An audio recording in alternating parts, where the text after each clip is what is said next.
नमस्कार दोस्तों, कविता यादें यूट्यूब चैनल पर आप सभी का स्वागत है। संपूर्ण हिंदी साहित्य के महत्वपूर्ण प्रश्नों को आगे बढ़ाते हुए आज की क्लास के अंतर्गत हम हिंदी साहित्य के और अन्य महत्वपूर्ण प्रश्नों को करने की कोशिश करेंगे उनके विद सॉल्यूशन के साथ, ताकि तथ्यों की बार बार रिवीजन होने के साथ आपको तथ्य याद रहे। सफलता का राज है निरंतर अभ्यास। इसी उद्देश्य के साथ हर रोज हिंदी विषय से संबंधित अधिक से अधिक महत्वपूर्ण प्रश्नों को हम आगे बढ़ा रहे हैं। तो आज की क्लास में हम हिंदी साहित्य के महत्वपूर्ण प्रश्न करने की कोशिश करेंगे विद सॉल्यूशन के साथ, जो कि आपकी टीजीटी पीजीटी परीक्षा हो या फिर एनटीए नेट की परीक्षा हो, टीजीटी पीजीटी या फिर जो है एनटीए नेट की परीक्षा हो या कोई अदर परीक्षा हो जिसमें हिंदी साहित्य संबंधी प्रश्न पूछे जाते हैं, उन सभी विद्यार्थियों के लिए ये क्लास काफी मददगार रहेगी। तो ज्यादा टाइम वेस्ट न करते हुए शुरुआत कर लेते हैं आज की क्लास की। प्रश्न नंबर 1 से लगभग हम 30+ प्रश्नों को करने की कोशिश करेंगे आज की क्लास में। तो एक एक प्रश्नों को ध्यान से समझते हुए आपको करना है। तो देख लेते हैं।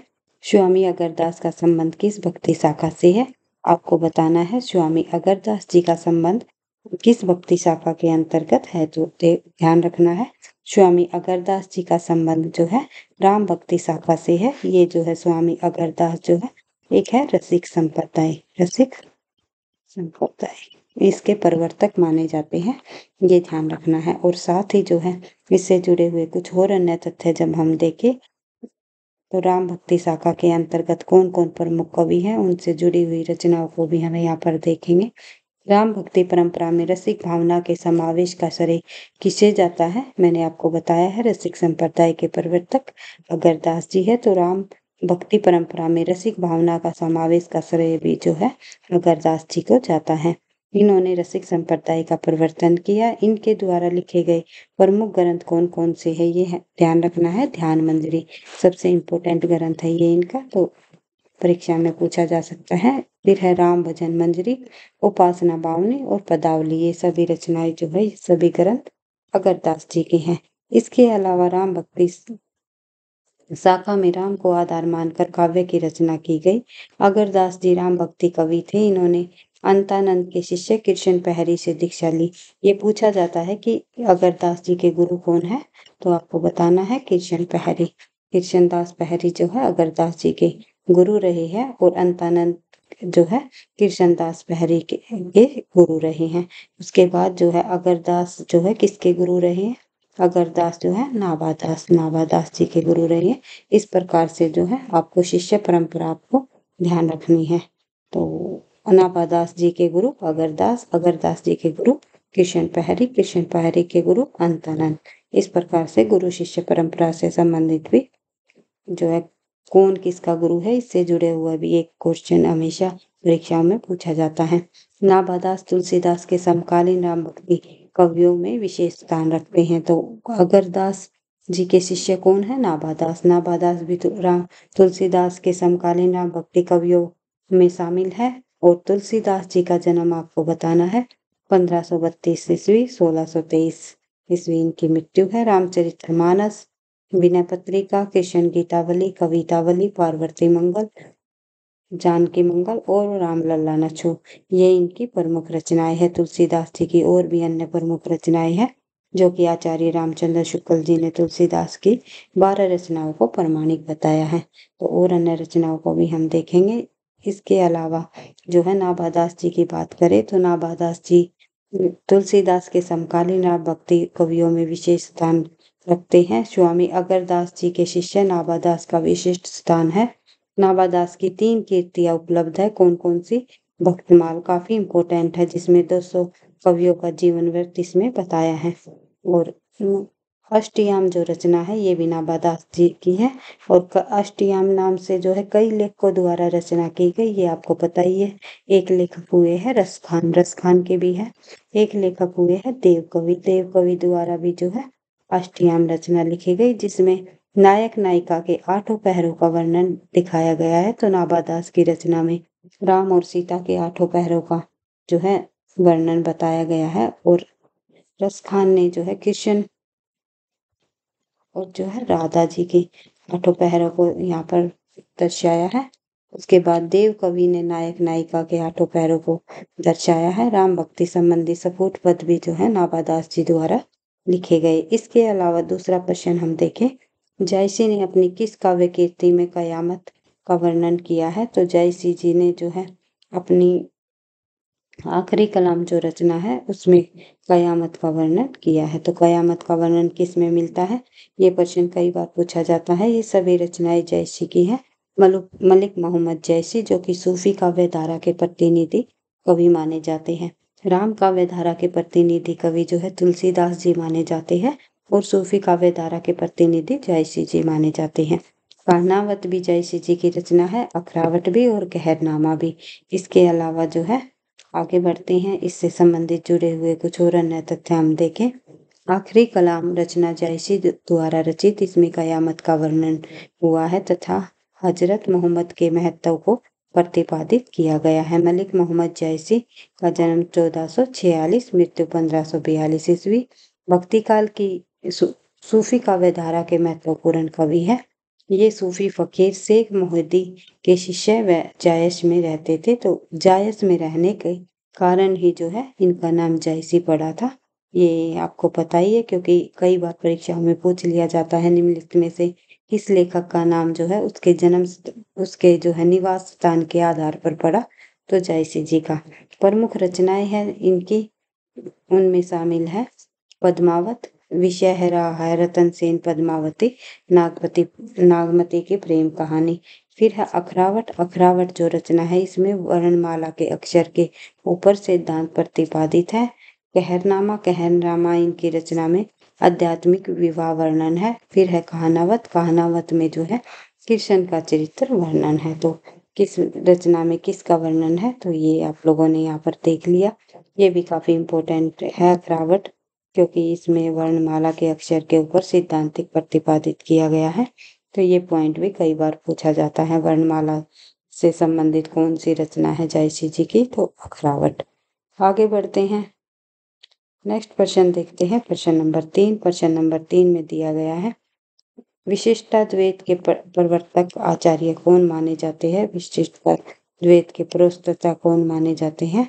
ये आपको बताना है। तो आंसर हो जाएगा हमारा रामानुजाचार्य।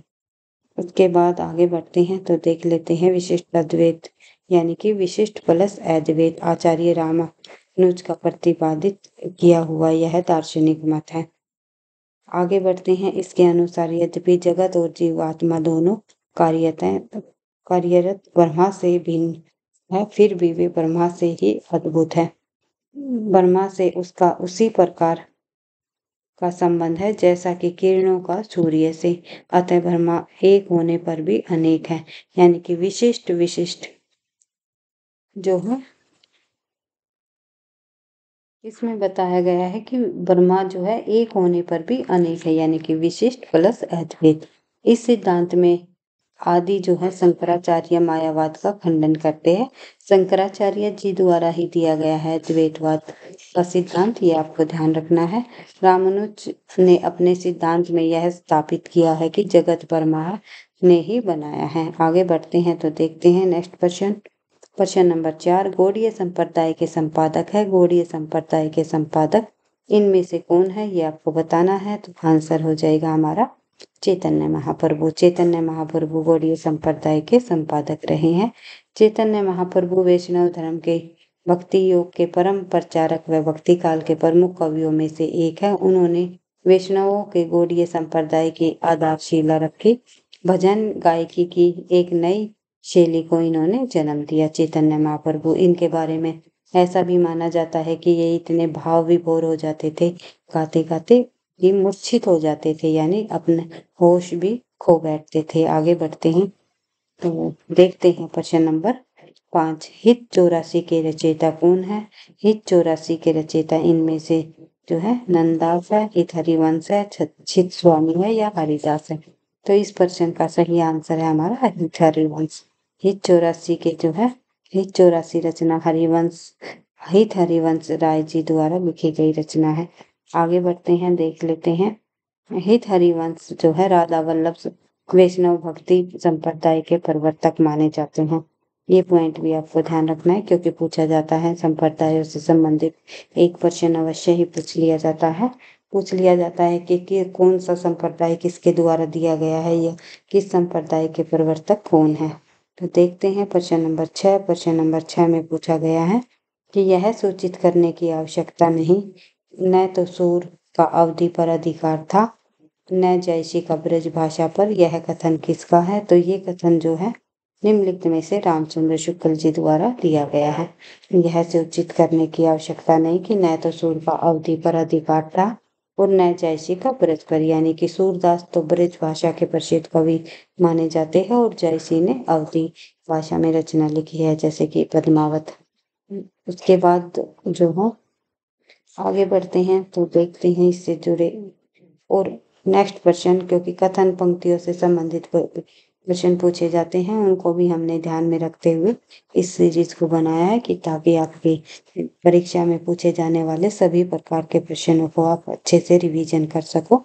एक बात कहना चाहूंगी भाई, वीडियो आपको पसंद आती है तो प्लीज वीडियो को आप लाइक करते हुए चले, ताकि मुझे भी नेक्स्ट क्लास बनाने का मोटिवेशन मिलता रहे।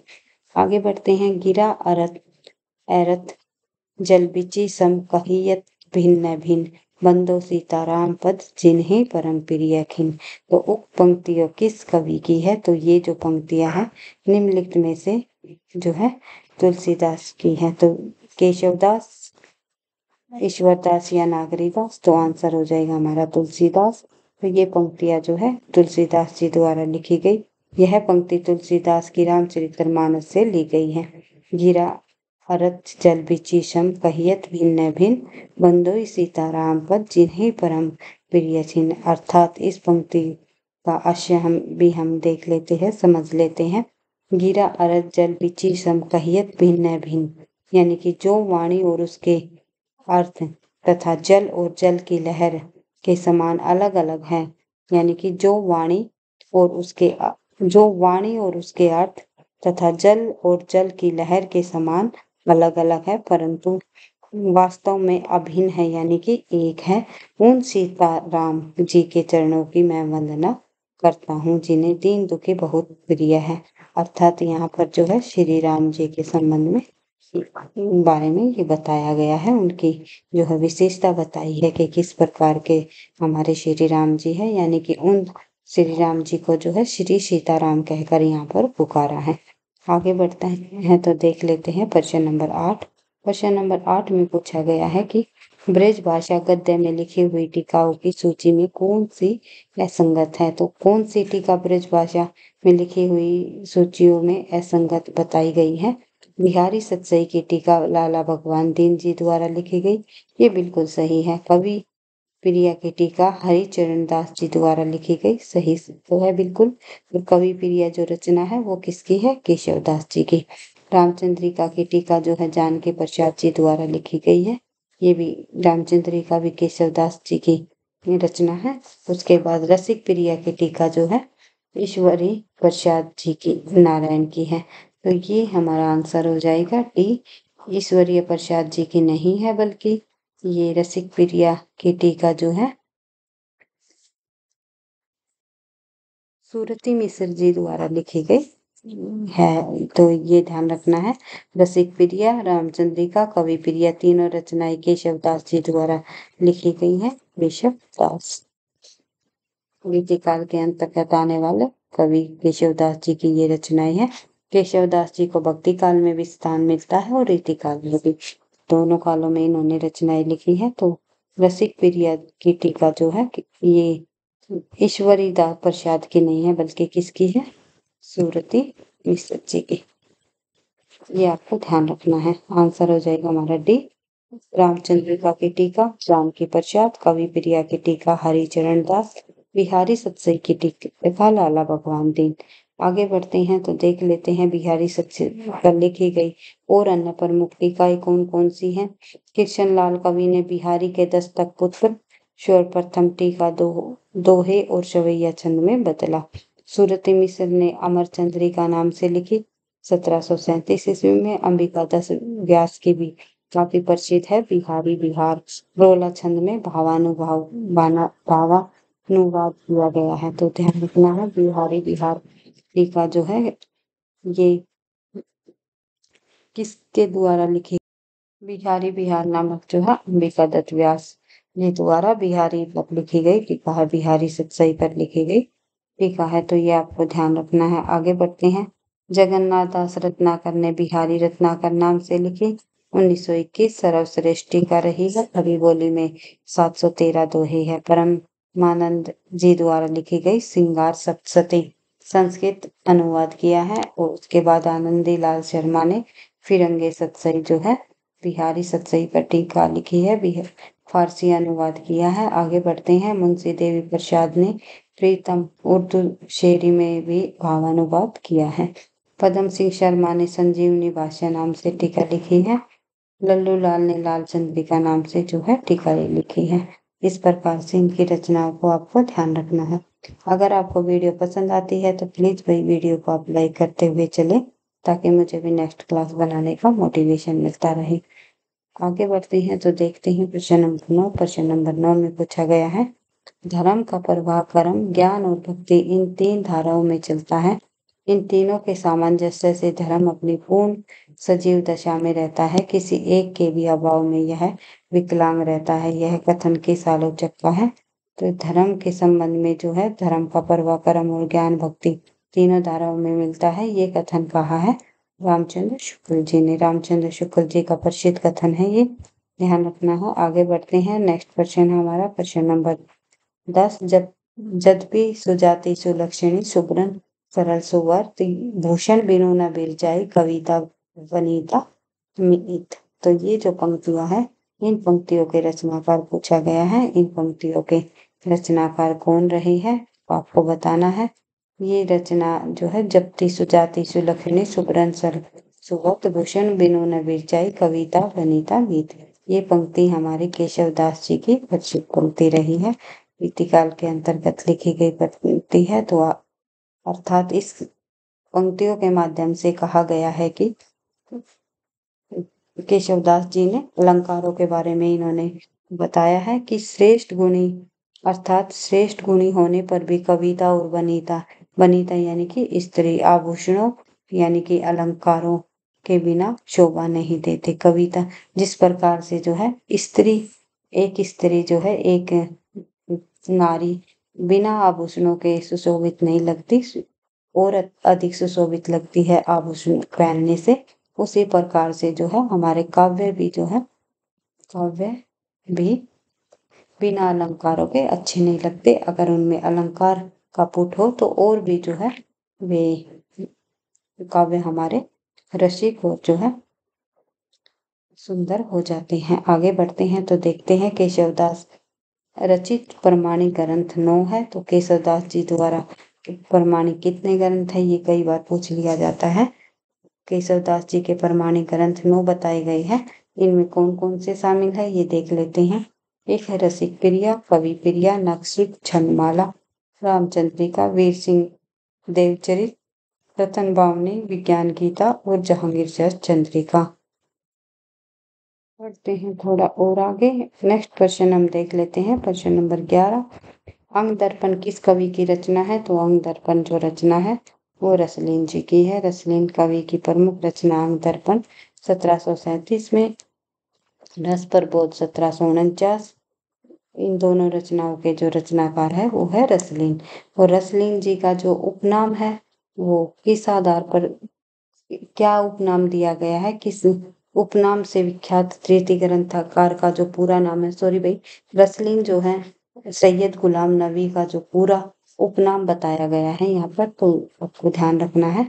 इनका वास्तविक नाम है ये सैयद गुलाम नबी, रसलीन इनका उपनाम है। हम ये हलाल मत भरे सेठ श्याम रतनार, ये जो पंक्तियां है ये काफी प्रसिद्ध पंक्तियां रही है रसलीन जी की। आगे बढ़ते हैं तो देखते हैं। जियत मरत झुकी झुकी भरत जो ही चितवत एक बार, हम ये हलाल मत भरे सेठ श्याम रतनार, जियत मरत झुकी झुकी परत जाही चितवत एक बार। तो ये पंक्तियां है काफी बार परीक्षाओं में पूछ ली जाती हैं, तो ध्यान रखना है। आगे बढ़ते हैं तो देखते हैं नेक्स्ट क्वेश्चन। प्रश्न नंबर 12, निम्नलिखित में से मैथिली शरण गुप्त की कौन सी रचना नायिका प्रधान नहीं है? तो इनमें से मैथिली शरण गुप्त जी की नायिका प्रधान रचना कौन सी नहीं है, तो आपको बताना है। आंसर हो जाएगा हमारा पंचवटी। पंचवटी जो है नायिका प्रधान नहीं है। यशोधरा, साकेत और विष्णुप्रिया ये सभी रचनाएं जो है नायिका प्रधान रचनाएं हैं। तो आगे बढ़ते हैं। मैथिली शरण गुप्त जी का जो जन्म है 1886, मृत्यु 1964, हिंदी के प्रसिद्ध कवि रही है। मैथिली शरण गुप्त हिंदी साहित्य के इतिहास में भी खड़ी बोली के प्रथम महत्वपूर्ण कवि भी माने जाते हैं। मैथिली शरण गुप्त ने साहित्य जगत में दद्दा नाम से संबोधित किया जाता है। जब दद्दा की बात आए नाम आएगा मैथिली शरण गुप्त। अगर दादा पूछ लिया जाए तो माखन लाल चतुर्वेदी जी का नाम आएगा भाई, माखन लाल चतुर्वेदी। दादा के नाम से जो है कौन प्रसिद्ध है हिंदी साहित्य में, तो माखन लाल चतुर्वेदी। दद्दा के नाम से अगर प्रसिद्ध पूछा जाए तो मैथिली शरण गुप्त। दोनों में कंफ्यूज नहीं होना है। अगर आप समझोगे कि दादा कहीं लिखा होगा कि ये से भी मैथिली शरण गुप्त जी का ही नाम आएगा, तो आपका आंसर गलत हो जाएगा। तो ध्यान रखना है, क्योंकि छोटे छोटे बिंदुओं से क्वेश्चनों को पूछ लिया जाता है। तथ्यों के बार बार रिवीजन से ही आपको ये याद रहेंगे। बढ़ते हैं आगे। मैथिली शरण गुप्त की कीर्ति जो है भारत भारती का जो समय रहा प्रकाशन वर्ष 1912, भारत भारती के स्वतंत्रता संग्राम के समय में काफी प्रभावशाली सिद्ध हुई है। मैथिली शरण गुप्त को महात्मा गांधी ने राष्ट्र कवि की उपाधि या पदवी दी गई है। मैथिली शरण गुप्त की जयंती 3 अगस्त को हर वर्ष कवि दिवस के रूप में मनाई जाते हैं।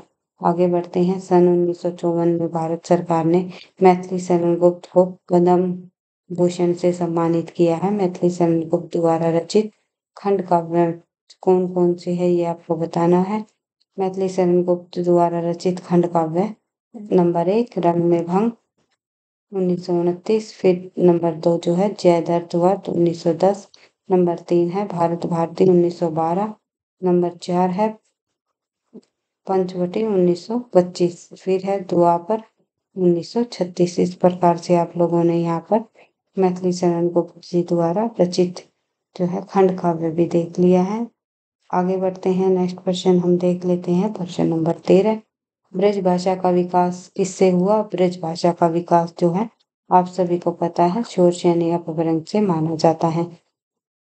अलग अलग अपभ्रंश से अलग अलग जो है अपभ्रंश भाषाएं निकल कर आई है, तो अपभ्रंश अलग अलग अपभ्रंश भाषाओं से अलग अलग जो है उपभाषाओं का विकास हुआ, फिर उनसे बोलियां निकल कर आई। तो ये भाषा विकास की हिंदी भाषा के उद्भव और विकास के अंतर्गत ये टॉपिक आपको देखने को मिलेगा। बिल्कुल डिटेल से समझाया गया है। ब्रज भाषा का विकास शोर शैनी अपभ्रंश से हुआ। ब्रज भाषा एक क्षेत्रीय ग्रामीण भाषा है जो पश्चिमी उत्तर प्रदेश व उत्तराखंड में बोली जाती है। आगे बढ़ते हैं तो देखते हैं नेक्स्ट क्वेश्चन। इसके अलावा यह हरियाणा राजस्थान नेक्स्ट क्वेश्चन नहीं भाई और अन्य महत्वपूर्ण तथ्य। इसके अलावा जो है यह हरियाणा राजस्थान मध्य प्रदेश के कुछ जनपदों में भी बोली जाती है। ब्रज भाषा का जिक्र हो रहा है यहाँ पर। अन्य भारतीय भाषाओं की तरह ये भी संस्कृत से जन्मी है। ब्रज भाषा कहाँ से जन्मी है तो आपको बताना है। ये भी जो है और अन्य भाषाओं की तरह जो है संस्कृत से ही जन्मी है। आगे बढ़ते हैं। इस भाषा में प्रचुर मात्रा में साहित्य उपलब्ध है। ब्रज भाषा में जो है हमें प्रचुर मात्रा में जो है साहित्य देखने को मिलता है, जैसे कि सूरदास की जितनी भी रचनाएं हैं, सूरदास जी द्वारा रचनाएं लिखी गई उन ब्रज भाषा वे सभी ब्रज भाषा संबंधी रही है। सूरदास ब्रज भाषा के सर्वश्रेष्ठ कवि माने जाते हैं। आगे बढ़ते हैं तो देख लेते हैं क्वेश्चन नंबर 14। क्वेश्चन नंबर 14 में दिया गया है कि अपभ्रंश की उत्तरकालीन अवस्था का नाम बताइए। तो अपभ्रंश की उत्तरकालीन अवस्था होती है अवहट। अपभ्रंश की 3 अवस्थाएं यहाँ पर दी गई है। दो अवस्थाएं यहाँ पर बताई गई है, माफी चाहूंगी। अपभ्रंश भाषा की 2 अवस्थाएं आती है, एक होती है पूर्वकालीन और एक होती है उत्तरकालीन। जो हमारी पूर्वकालीन यानी कि अपभ्रंश की जो पहले का जो समय रहा है ब्रज भाषा का, उसे हम पूर्वकालीन नाम देंगे। और उत्तरकालीन काल के अंतर्गत जो है ब्रज का जो है बाद का समय रहा, उसे हम उत्तरकालीन नाम देंगे। जैसे कि अवहट, अवहट जो भाषा है वो अपभ्रंश के उत्तरकालीन के अंतर्गत आती है। अपभ्रंश का परिवर्तित रूप या उत्तरकालीन अवस्था का नाम जो है अवहट है। आगे बढ़ते हैं नेक्स्ट क्वेश्चन। नेक्स्ट क्वेश्चन है हमारा क्वेश्चन नंबर 15। मगही किस हिंदी प्रदेश की बोली है? तो आप लोगों को पता ही है, ये क्वेश्चन मैंने पहले भी आपको पूछा हुआ है कि मगही किस हिंदी प्रदेश की बोली है? तो बिहार की। आगे बढ़ते हैं।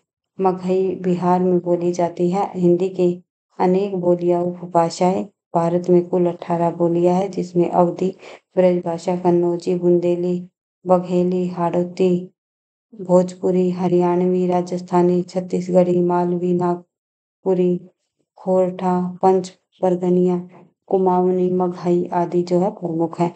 इनमें कुछ में अनंत उच्च श्रेणी के साहित्य की रचना हुई। ऐसी बोलियों में ब्रजभाषा व अवधी प्रमुख है। ब्रजभाषा के प्रमुख कवि सूरदास है और अवधी के प्रमुख कवि जो है भक्ति काल में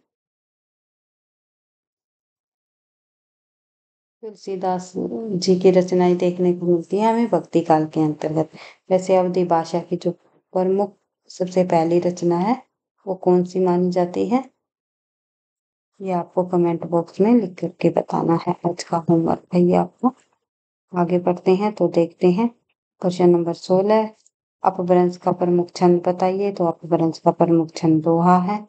अपभ्रंश का प्रमुख छंद दोहा या दुहा है। जिस प्रकार प्राकृत को गाथा के कारण गाहा बंद कहा जाता है, उसी प्रकार अपभ्रंश को दोहा बंद भी कहा जाता है। आगे बढ़ते हैं, देखते हैं क्वेश्चन नंबर 17। क्वेश्चन नंबर 17 में पूछा गया है आगरा का बोली क्षेत्र है। तो आगरा का बोली क्षेत्र ब्रज है। आगे बढ़ते हैं। धीरेन्द्र वर्मा ने क्रिएशन द्वारा निर्दिष्ट कन्नौजी क्षेत्र को ब्रज के क्षेत्र से अलग नहीं माना है। अपने सर्वेक्षण के आधार पर उन्होंने कानपुर तक ब्रजभाषी क्षेत्र ही कहा है। उनके अनुसार जो है प्रदेश की मथुरा, अलीगढ़, आगरा, बुलंदशहर, एटा, मीनपुरी, बदायूं तथा बरेली के जिले आते हैं। अवधी के जो प्रमुख जिले हैं उनमें शामिल है लखनऊ, रायबरेली, सुल्तानपुर, बाराबंकी, उन्नाव, हरदोई, सीतापुर, लखीमपुर, अयोध्या, जौनपुर, प्रतापगढ़, प्रयागराज, कौशाम्बी, अम्बेडकर, अम्बेडकर नगर और गोंडा बस्ती, बहराइच, बलरामपुर, सिद्धार्थनगर, शाश्वत शाश्वत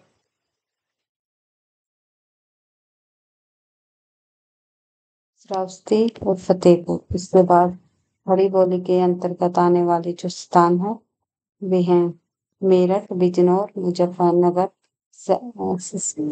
सहारनपुर और देहरादून के मैदानी भाग, अम्बाला, कलसिया, पटियाला के पूर्व भाग, रामपुर और मुरादाबाद। उसके अलावा छत्तीसगढ़ में छत्तीसगढ़ी भारत के छत्तीसगढ़ राज्य में बोली जाने वाली एक अत्यंत मधुर सरस भाषा है। नेक्स्ट क्वेश्चन है हमारा क्वेश्चन नंबर 18। राजेंद्र यादव की कहानी है। तो राजेंद्र यादव की कहानी निम्नलिखित में से जहां लक्ष्मी कैद है, ये कहानी है राजेंद्र यादव की। आगे बढ़ते हैं। जहां लक्ष्मी कैद है 1957 में लिखी गई राजेंद्र यादव का कहानी संग्रह है। हंस के संपादक के रूप में स्त्री विमर्श और दलित विमर्श को चर्चा में लाने का सबसे बड़ा श्रेय राजेंद्र यादव को ही जाता है। नेक्स्ट क्वेश्चन है नेक्स्ट क्वेश्चन नंबर 19। इनमें से किस हिंदी आलोचक ने साधारणीकरण की व्याख्या की है? तो डॉक्टर नगेंद्र जी ने जो है साधारणीकरण की व्याख्या की है। आगे बढ़ते हैं।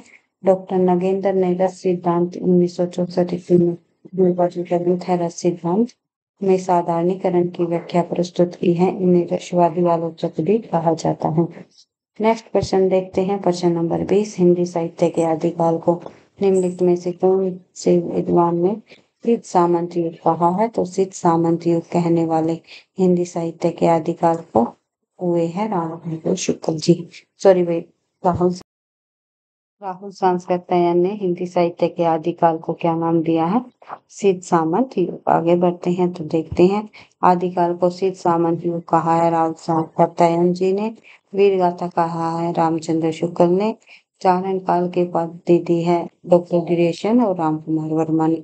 वीर काल कहा है विश्वनाथ प्रसाद मिश्र ने। बीज वपन काल कहा है महावीर प्रसाद द्विवेदी ने। आरंभिक काल कहा है मिश्र बंधुओं ने और प्रारंभिक काल कहा है गणपति ने।